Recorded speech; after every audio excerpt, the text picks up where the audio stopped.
आगे फिर प्रियंबद के आत्मकथ्य हैं, जिनको अंग्रेजी में स्वालिलाक कहा जाता है, यानी अपने आप से संवाद कर रहा है प्रियंबद। मौन है वह, मौन रहते हुए अपने आप से ही वह संवाद कर रहा है उस किरीटी तरु को संबोधित करके। ओ विशाल तरु, शत सहस्र पल्लवन पतझरों ने जिसका नित रूप संवारा, कितनी बरसातों कितने खद्योतों ने आरती उतारी, दिन भौरे कर गए गुंजरित रात में झिल्ली ने अनथक मंगल गान सुनाए। सांझ सवेरे अनगिन अनचीने खगकुल की मोद भरी क्रीड़ा काकली, डाली डाली को कपा गई ओ दीर्घकाय, ओ पूरे झारखंड के अग्रज, तात सखा गुरु आश्रय त्राता महाच्छाय, ओ व्याकुल मुखरित वन ध्वनियों के वृंदगान के रूप,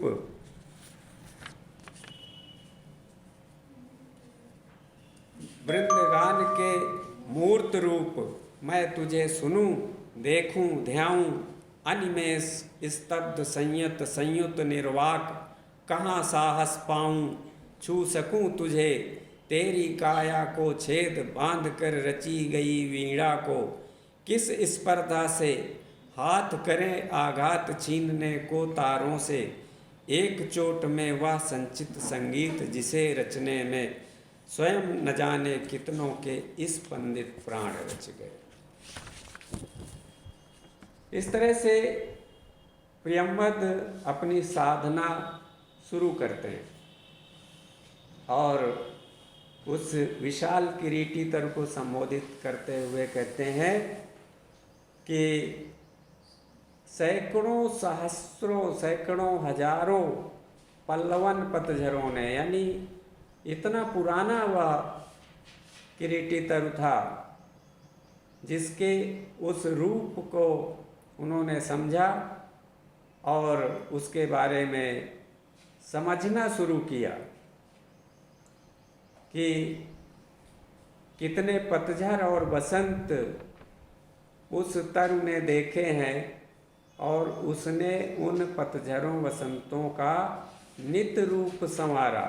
जो पल्लवन हुआ, जो वसंत आया, जो पतझड़ आया, इसी प्रकार से कितनी बरसातों यानी कितने ही मौसम आए गए, बरसात आई या वसंत आया, पतझड़ आया, वह जो क्रम प्रकृति का चलता रहता है अनेक ऋतुओं के माध्यम से, उनको सदैव ही देखा समझा और प्रकृति के रूप को संवारा।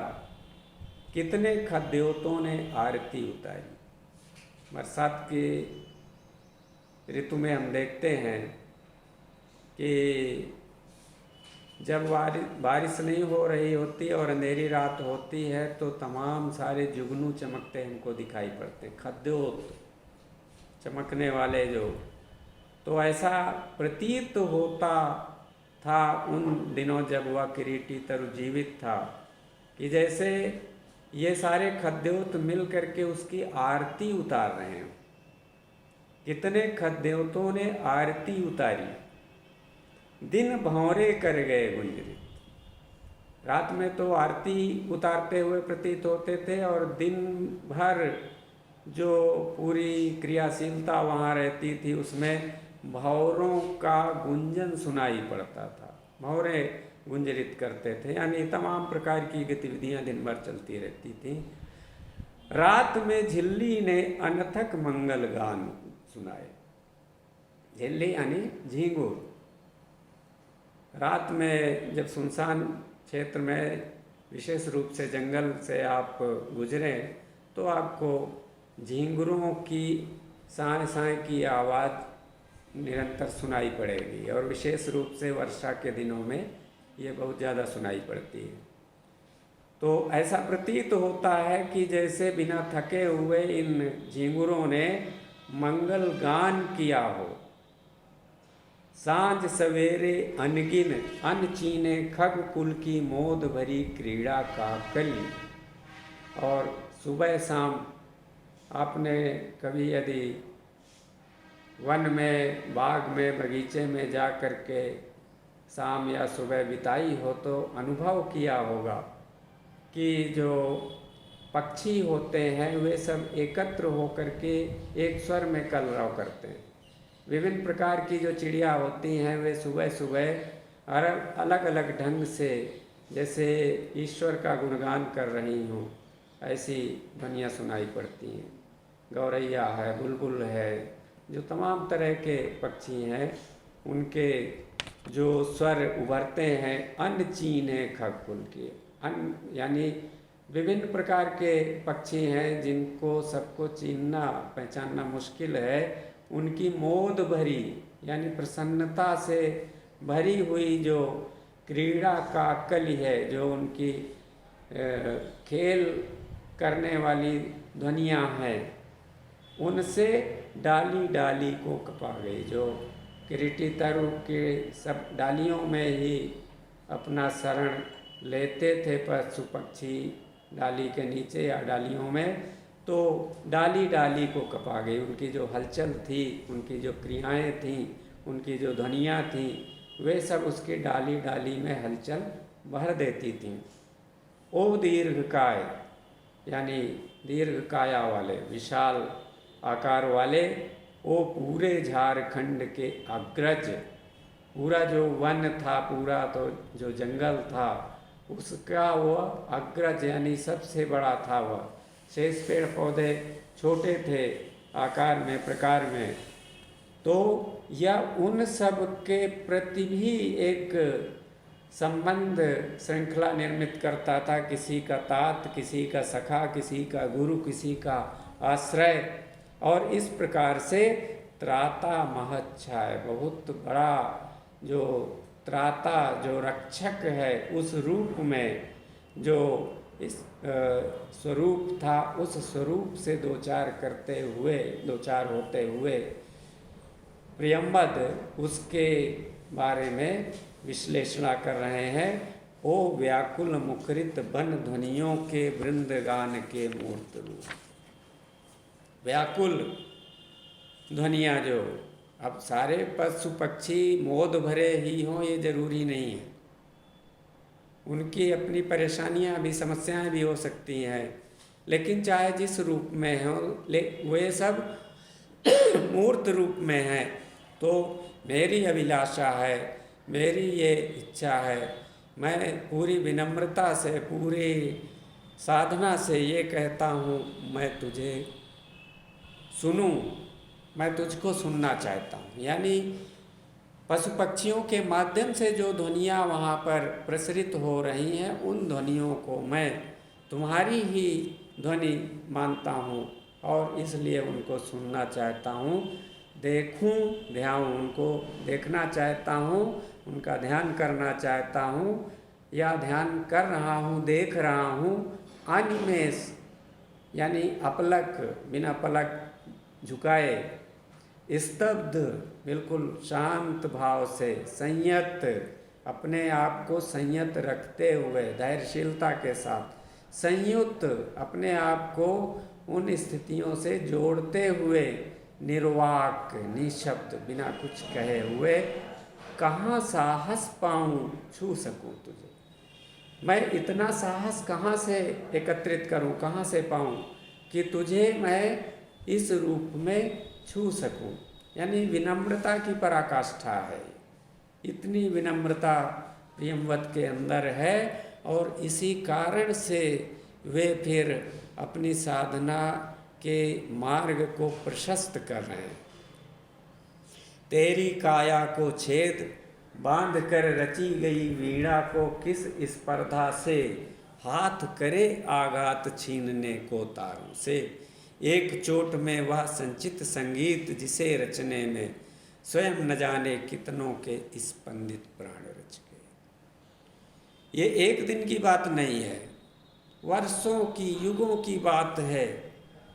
और कैसी स्पर्धा मैं अपने अंदर लाऊं कि मेरे हाथ उन तारों से वह सब छीनने की कोशिश करें, वीणा के उन तारों से जो कि एक चोट में संभव प्रतीत नहीं होता है, क्योंकि उसको उस संगीत को रचने में एक का योगदान नहीं है, न जाने कितनों का योगदान है और कितने समय का योगदान है, कितनों ने अपने प्राण गंवा दिए। अर्थात यह जो शरीर है, इस शरीर को पहचानने में,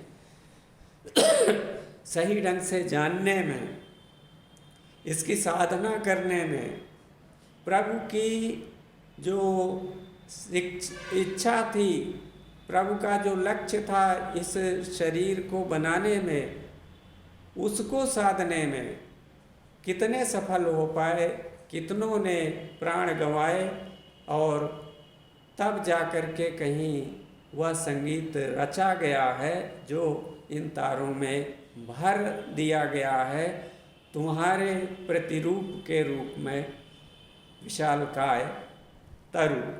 तो उसको मैं कैसे प्राप्त करूं? वह अर्चना करता है, साधना करता है, याचना करता है उस विशालकाय तरु से रास्ता बताने के लिए, सुझाने के लिए। और यही प्रियंवद की महानता है। आगे फिर वह अपने आप से आलाप करता है, स्वयं आलाप करता है, स्वलाप यानी आत्मालाप करता है।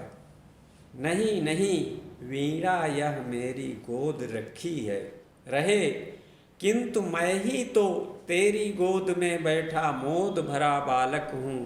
ओ तरुतात संभाल मुझे, मेरी हर किलक पुलक में डूब जाए, मैं सुनूं गुनूं विस्मय में भर आंकूं, तेरे अनुभव का एक एक अंतःस्वर, तेरे दोलन की लोरी पर झूमूं मैं तन्मय, गातू तेरी लय पर मेरी सांसें, गिरे पूरे रीते विश्रांति पाएं। और एक कदम आगे बढ़ते हुए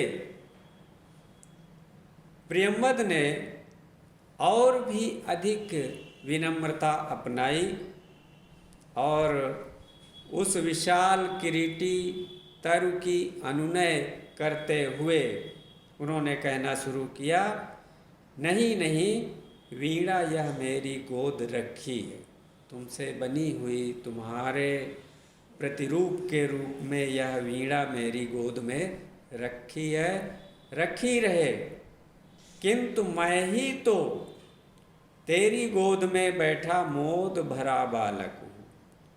वस्तुतः मैं तुम्हारी गोद में बैठा हुआ प्रसन्न चित्त बालक हूँ, जो प्रसन्नता के भाव से भरा हुआ है। ओ तरुतात संभाल मुझे, इसलिए मेरी प्रार्थना है कि मुझे तुम संभालो, मेरी हर किलक पुलक में डूब जाए, और जो किलकारियाँ मेरी हैं वे पुलक में, प्रसन्नता में, प्रसन्न हो करके जो भाव निर्मित होता है शरीर में, चेहरे पर, उसमें डूब जाए।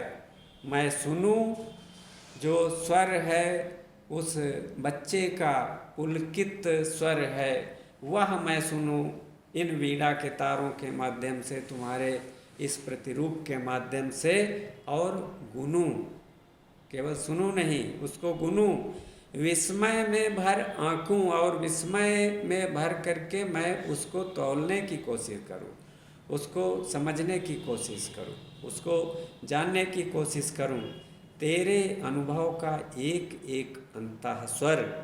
और इस प्रकार से जो तुम्हारे अनेक अनुभव हैं, उन अनुभवों के एक एक अंतःस्वर, उसके एक एक जो आंतरिक स्वर हैं, यानी अन्य अनेक प्रकार के जो स्वर हैं, तेरे दोलन की लोरी पर झूमूं मैं तन्मय, और जो तुम्हारे दोलन के माध्यम से लोरी का राग निर्मित होगा इन तारों के माध्यम से, उनको सुन करके, उसको सुन करके मैं उस पर तन्मयता से एकाग्रचित्त हो करके सुनूं, गातू तेरी लय पर मेरी सांसें, गिरें पूरे रीतें विश्रांति पर। इसलिए मेरी प्रार्थना है, अर्चना है, विनय है कि तुम गाओ और तुम्हारी इस लय पर मेरी सांसें गिरे पूरे फिर से भरे हुए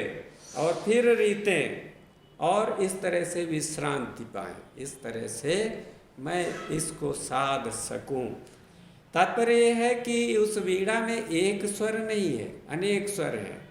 उसमें पशु पक्षियों के भी ध्वनि के समूह है, पक्षियों का वृंदगान है, पशुओं की बहुत सारी ध्वनियाँ हैं, उस जंगल की मरमराहट के भी स्वर हैं, किसी बच्चे के प्रमुदित हो करके उसके पुलकित होने के भी स्वर हैं, और इस प्रकार के जो अनेक स्वर उसमें संचित हैं वे सब यहाँ पर ध्वनित हो जाए, यही मेरी अभिलाषा है और इसी हेतु मेरी तुमसे प्रार्थना है। आगे फिर वे कहते हैं, गातु यह वीणा रखी है तेरा अंग पंग। अब यहाँ रखी है नहीं, रखी है। अब ये जो लोक भाषा में शब्द विकार पैदा होता है उसको इसी रूप में लेने का आशय ये है कि अपनी बात पर जोर देना। रखी से वहाँ जोर नहीं, आघात नहीं बन पा रहा है, रखी से वह हो रहा है। और दूसरा ये भी कि जो हिंदी की अपनी विशेषता है कि हिंदी में तमाम जो तत्सम शब्द है वे तद्भव रूप लेकर के कहीं कहीं देशज रूप भी अख्तियार कर लेते हैं, अपना लेते हैं। तो इस तरह से उनका भी प्रयोग किया गया, यानी भाषा शैली का चिंतन भी अनूठा है अज्ञे का, और वे सोच समझ करके हर शब्द का प्रयोग करते हैं। कहना नहीं होगा कि जो विराम चिन्ह यहाँ पर पूरी कविता में लिए गए हैं, जिनका प्रयोग किया गया है, बहुत सोच समझ करके किया गया है, और वे अर्थ की दिशा को निर्धारित करने में सहायक होते हैं, अर्थ को नया आयाम देते हैं। और इसलिए जो आगे बात आ रही है उसको इन्हीं परिप्रेक्ष्यों में देखा जाए। गातु यह वीणा रखी है तेरा अंग अपंग, किंतु अंगी तू अक्षत आत्मभरित रसविद, तू गा मेरे अंधियारे अंतस में आलोक जगा, स्मृति का श्रुति का तू गा तू गा तू गा तू गा। अब जैसे कोई बालक हठ करता है किसी से, या विशेषकर अपनी माता से या अपने पिता से, कुछ वैसा ही हठ यहाँ प्रियंवद के द्वारा किरीटी तरु के लिए दिखाया जा रहा।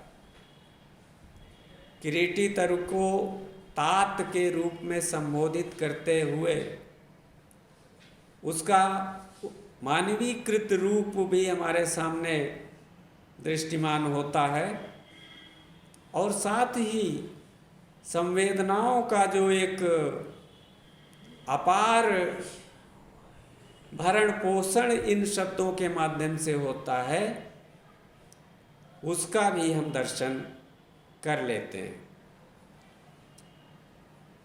तो प्रियंवद इसीलिए हठ पर उतर आते हैं और वे कहते हैं गा तू। अब तू कह करके पहले तात कहा गया, फिर तू कहा जा रहा है, ये इसलिए कि जिससे हम बहुत ज़्यादा अपने आप को जुड़ा हुआ महसूस करते हैं, संपृक्त पाते हैं, लगाव जिसके प्रति बहुत ज़्यादा होता है, उससे हम तू में भी बात कर लेते हैं, भले ही वो हमसे बहुत बड़ा होता है। इसीलिए ईश्वर को हम प्रायः तू कह के संबोधित करते हैं।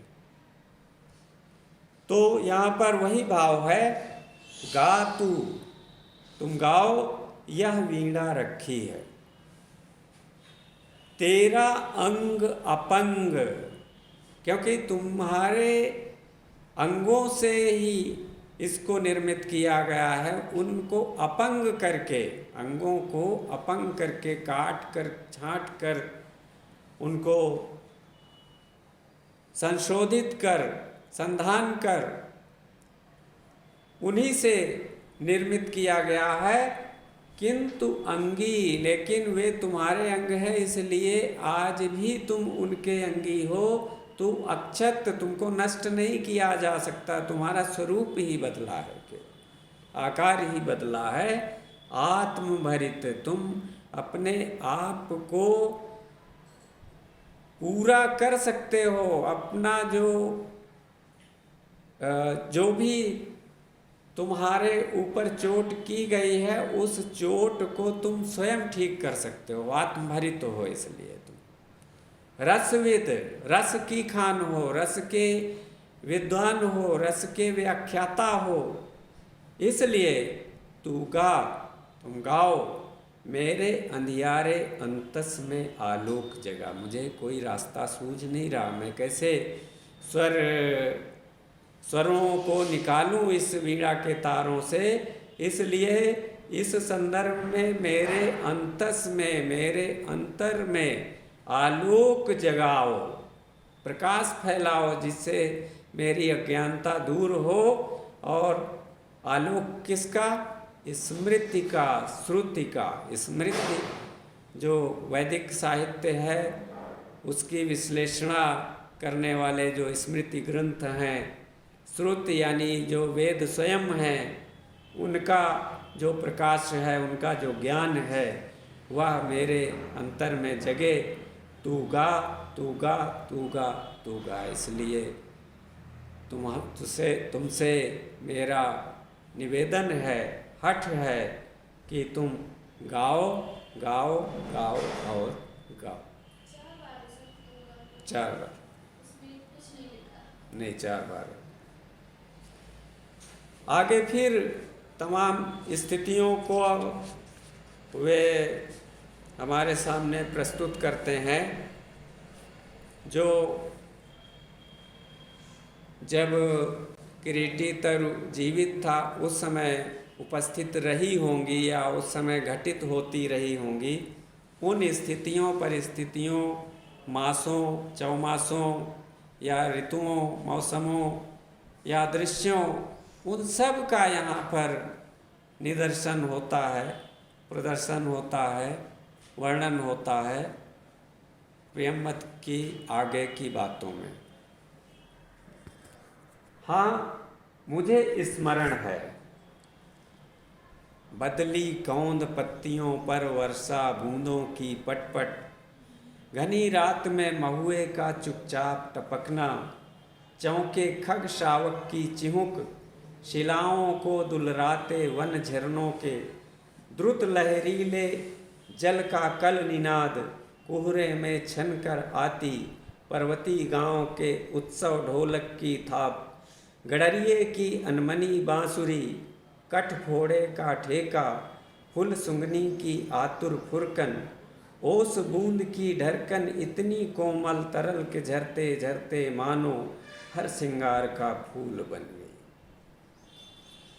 भरे शरद के तल, लहरियों की सरसर ध्वनि, कूंजों का क्रेकार, कांद लंबी टिट्टिब की, पंख युक्त सायक सी हंस वलाका, चीड़ वनों में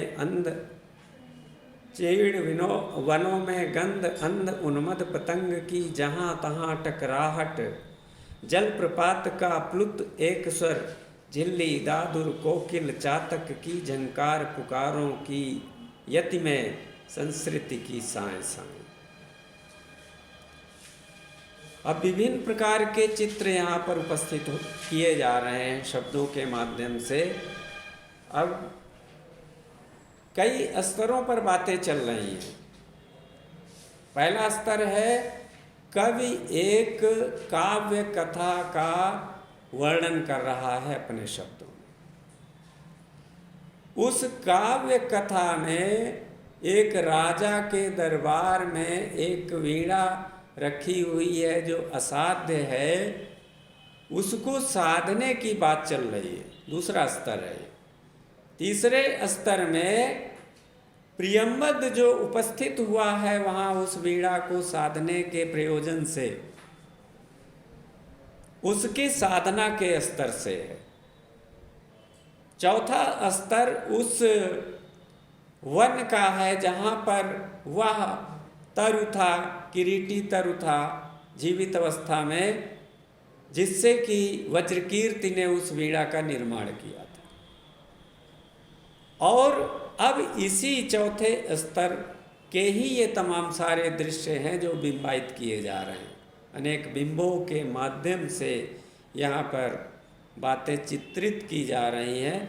शब्दों का जादू है, और केवल ये जादू नहीं है बल्कि यथार्थ भी है। यथार्थ इसलिए है क्योंकि ये सारे दृश्य हम अपने जीवन में भी कभी न कभी देख पाते हैं या देख चुके हैं, अनुभव किया है उनका, या हम अनुभव करेंगे जब हम उस क्षेत्र विशेष में जाएंगे, जंगल में जाएंगे, पहाड़ों में जाएंगे, झरनों के बीच में जाएंगे, या बारिश के मौसम का हम जब आनंद उठाएंगे। ये तमाम सारे जो चित्र हैं, अनमोल चित्र हैं, प्रकृति के चित्र जो हमारे चारों ओर बिखरे हुए हैं, जिन पर हम सामान्य ढंग से कभी शायद निगाह न डालते हों, ध्यान न देते हों, आज इन शब्द चित्रों के माध्यम से हम उनको याद कर रहे हैं, अपनी स्मृति में उनको पहचान रहे हैं, उनसे दो चार हो रहे हैं। हाँ, मुझे स्मरण है, मुझे अच्छी तरह याद है। बदली, बादल छाए, कौंध कौंध हुई यानी गर्जना हुई, बिजली तड़पी, पत्तियों पर वर्षा बूंदों की पटपट, और फिर एकदम से बूंदें पड़ने लगी वर्षा की, जो पत्तियों पर पड़ती है तो पटपट की ध्वनि पैदा होती है, और इस तरह से एक सुंदर बिंब उपस्थित होता है वर्षा का। इसी प्रकार से एक दूसरा बिंब फिर आता है, घनी रात में महुए का चुपचाप टपकना। घनी रात यानी देर रात हो चुकी है, आधी रात समझ सकते हैं हम इसको, या आधी रात के आसपास का समय समझ सकते हैं। घनी इस अर्थ में भी कि अंधेरी रात है, लेकिन महुआ जो टपकता है पेड़ से, महुए का जो फूल होता है जब वो चूता है, जिसको क्षेत्रीय भाषा में, हम लोग भाषा में चूना कहते हैं, जब चूता है, वो टपकता है, तो जो पत्ते उसके नीचे पड़े होते हैं उन पत्तों में आवाज़ होती है। घनी रात में महुए का चुपचाप टपकना। चुपचाप यानी एकदम से सन्नाटा है चारों तरफ, और फिर एक ध्वनि उभरती है, और उस ध्वनि को हम पहचानते हैं कि ये महुआ टपका होगा, और इस तरह से एक सुंदर बिंब निर्मित होता है। चौके खग सावक की चिऊक, तीसरा बिंब उसी से जुड़ा हुआ है, महुए के टपकने से। जैसे ही महुआ टपकता है उस रात के सन्नाटे में वह ध्वनि विस्तृत होती है, फैलती है, और जो खग सावक, जो पक्षियों के बच्चे सो रहे होते हैं, वह एकदम से चौंक उठता है, चिहुक जाता है। फिर एक दूसरा बिंब हमारे सामने आता है, शिलाओं को दुलराते वन झरनों के द्रुत लहरीले जल का कल निनाद। शिलाओं को दुलराते, ऐसा लगता है जो क्षिप्र गति से, मंद गति से झरने का जल पत्थरों की जो चट्टानें हैं उनके ऊपर से, शिलाओं के ऊपर से बहता है, तो ऐसा प्रतीत होता है जैसे वो शिलाओं को दुलरा रहा हो, उनका लाड़ कर रहा हो। द्रुत लहरीले, द्रुत यानी तेजी से लहरीले रूप में चलते हुए, जल का कल निनाद, उससे जो कल की ध्वनि पैदा हो रही, निनाद जो पैदा हो रहा है वह सुनाई पड़ रहा है। एक सुंदर ये बिंब है। इसी प्रकार से एक और बिंब आता है, कोहरे में छनकर आती पर्वती गांव के उत्सव ढोलक की था। पर्वतीय क्षेत्र है और उस पर्वतीय क्षेत्र में जैसे ही सूर्य ढल जाता है तो कोहरा घना हो जाता है। प्रायः वहाँ दिन में भी कोहरा छाया रहता है और शाम को तो सघन हो ही जाता है, लेकिन वहाँ के जो लोग हैं, वहाँ के जो निवासी हैं, उनके उत्साह में कोई कमी नहीं आती। उनका जो उत्सव मनाने का ढंग है उसमें कोई कमी नहीं आती है और इसलिए उस कोहरे में छन करके आती। अब यहाँ शब्दों का प्रयोग देखिए कि छन करके तो कोहरे से प्रकाश आता है, धूप आती है, लेकिन यहाँ ध्वनि आ रही है।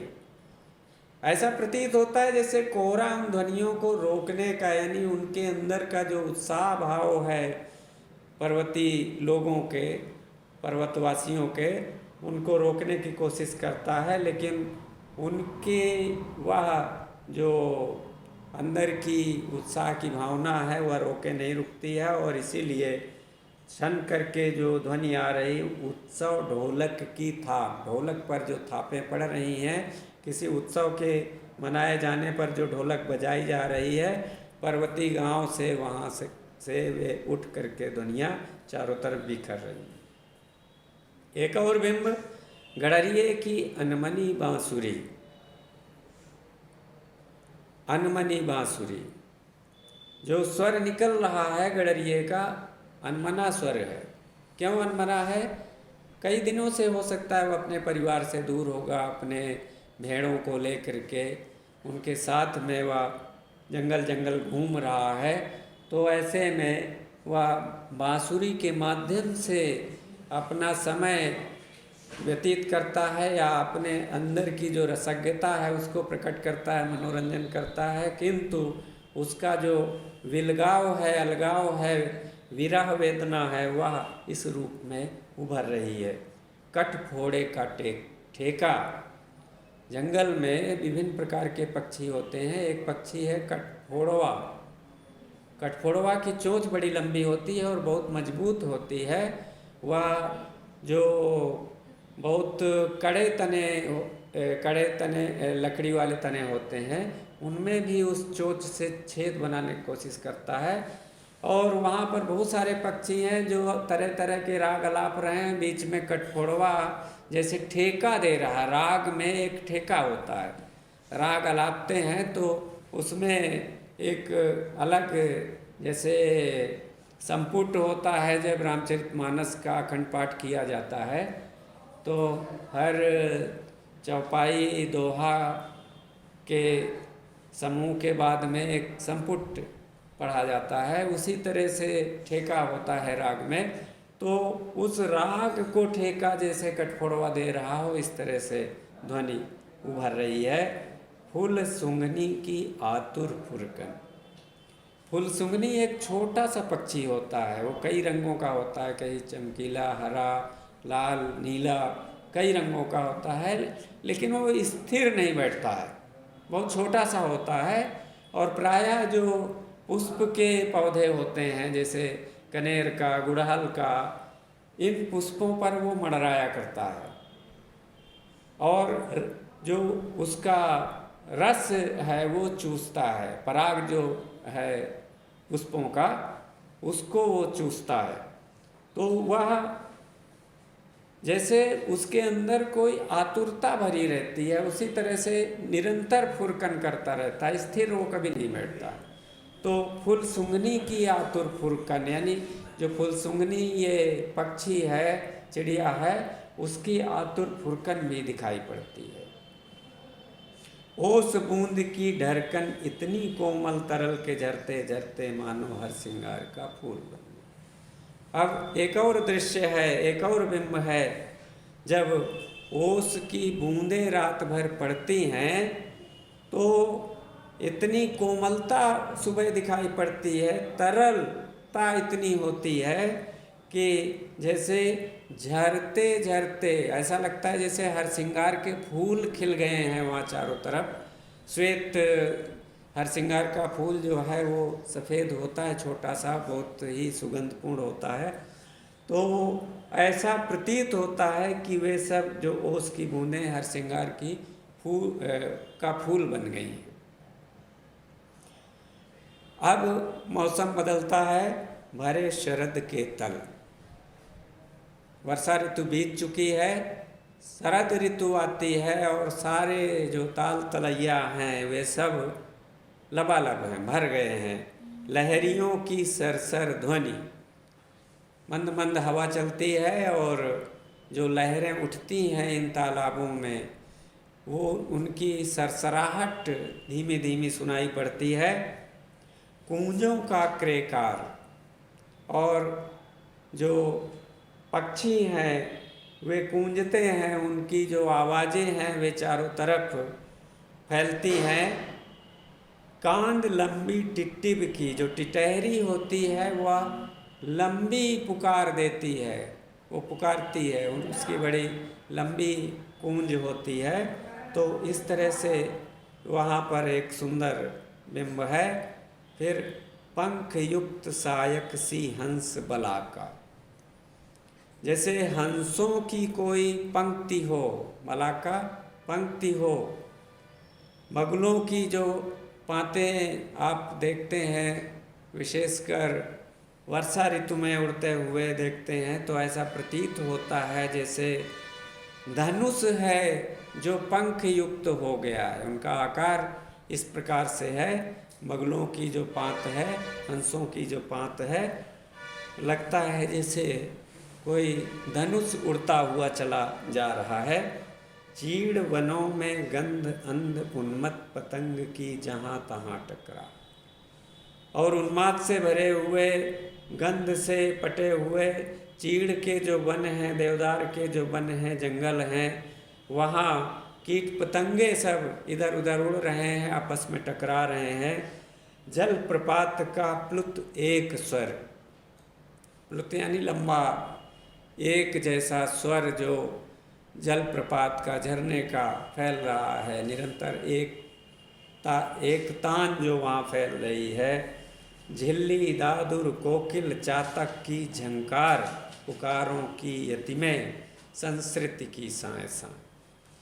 झींगुर के, मेढक की, कोयल की, चातक की, इन सब की झंकारें यानी झंकृत कर देने वाली संगीतमय जो निनादें हैं, वे पुकारों की यति में, पुकारों के साथ यति बनाते हुए संस्कृति की जो साए साए है, संस्कृति की जो सन्नाटे की बात है, उसको द्योतित करते हुए सुंदर दृश्यों की निर्मित कर रहे हैं। और ये सारी बातें मुझे याद हैं, मुझे यानी किसको, उस किरीटी तर को और उसके माध्यम से प्रियंवद को। चूँकि प्रियंवद इस समय एक रूप हो गए हैं किरीटी तर को। ये साधारणीकरण की जो स्थिति होती है कि अपने आप को यथा स्थिति के अनुरूप ढाल करके उसके अप्रतिम अटूट रूप में प्रस्तुत हो जाना, इस तरह से। तो जो स्वरूप है उस किरीटी तर का, उस स्वरूप में रूपांतरण हो गया है प्रियंवद का, और प्रियंवद उस किरीटी तर के रूप में इन सब चीज़ों को देख रहे हैं, इन सारे बिंबों का अनुभव कर रहे हैं, और या कर चुके हैं। जिनका अनुभव किरीटी तर कर चुका है, अब उनको उनका जो अनुभव है उन अनुभवों की जो स्मृतियाँ हैं वह बिंबित हो रही हैं प्रियंवद के मानस पर। इसीलिए मानस बिंब के रूप में ये सारे चित्रित किए गए हैं। अब उसमें स्वाद बिंब भी हैं, घ्राण बिंब भी हैं, श्रवण बिंब भी हैं, चाक्षुष बिंब भी हैं। सब बिंब यहाँ पर प्रदर्शित किए जा रहे हैं। आज बस यहीं तक। कोई प्रश्न आप लोगों का हो तो पूछें, आगे बढ़ने से पहले हम लोग